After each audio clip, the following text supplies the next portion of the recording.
padre es un conspiranoico. Siempre supe que mi papá tenía ideas muy extrañas sobre muchos temas, y para mí siempre fue desesperante escucharlo hablar de todo eso. Lo respeto y lo quiero, pero él no respeta las creencias de mi mamá ni las mías, porque insiste en imponernos sus opiniones.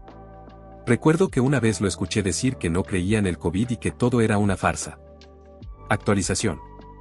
Hace 5 años publiqué esto, y desde entonces han pasado tantas cosas que no sé ni por dónde empezar. En ese entonces yo tenía 18 años.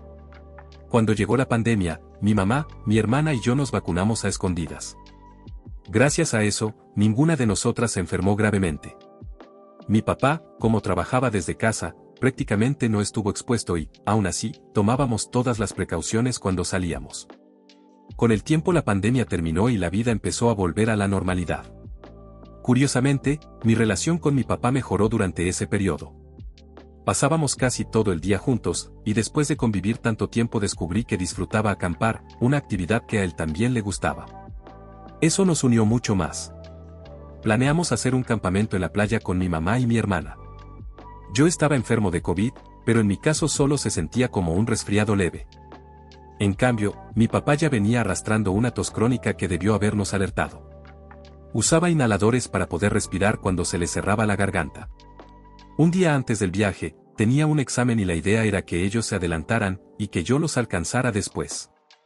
Antes de que salieran, vi a mi papá toser muy fuerte y le dije que mejor canceláramos, pero como siempre, fue terco y se fue de todos modos. Al día siguiente terminé mis exámenes y me avisaron que venían de regreso porque mi papá se había puesto muy mal en la playa. Aún así, él condujo desde la playa hasta nuestra ciudad, casi 4 horas. Llegó tan mal que tuvieron que internarlo en el IMSS. La atención fue terrible, solo 3 enfermeras para un piso lleno de pacientes, equipo en mal estado, le dieron una mascarilla pediátrica y ni siquiera se molestaron en recortarle la barba para que ajustara bien. Y lo que creo que fue decisivo, la máquina para respirar supuestamente no funcionaba. Mi papá estuvo alrededor de 4 horas sin recibir oxígeno adecuado, luchando por respirar. Cuando finalmente llegó el técnico, lo único que hizo fue apagar y prender la máquina, y funcionó. Fueron 2 días extremadamente difíciles. Luego la empresa donde trabajaba mi papá llamó a mi mamá para decirle que teníamos seguro de gastos médicos mayores. Decidimos trasladarlo a un hospital privado porque en el IMSS querían intubarlo, y no íbamos a permitir que lo hicieran ahí, en esas condiciones. Se negaban a entregarlo, y la única forma de sacarlo fue firmando un documento en el que el IMSS dejaba de hacerse responsable de cualquier cosa que ocurriera. Al llegar al hospital privado, nos regañaron porque su estado era gravísimo. Lo intubaron de inmediato. Antes de eso, pude entrar a verlo.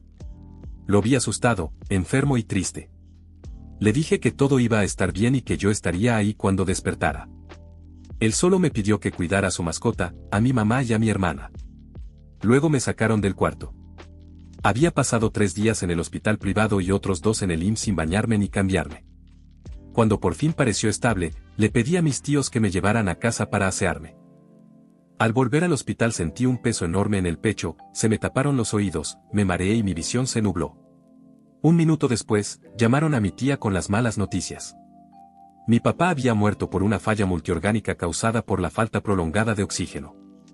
Sus pulmones estaban tan dañados que prácticamente se habían endurecido como piedra. Si llegaste hasta aquí, gracias por leer. Solo quiero decir que valoren a las personas que los aman. Yo no entendí la gran persona que era mi papá hasta que ya no estaba.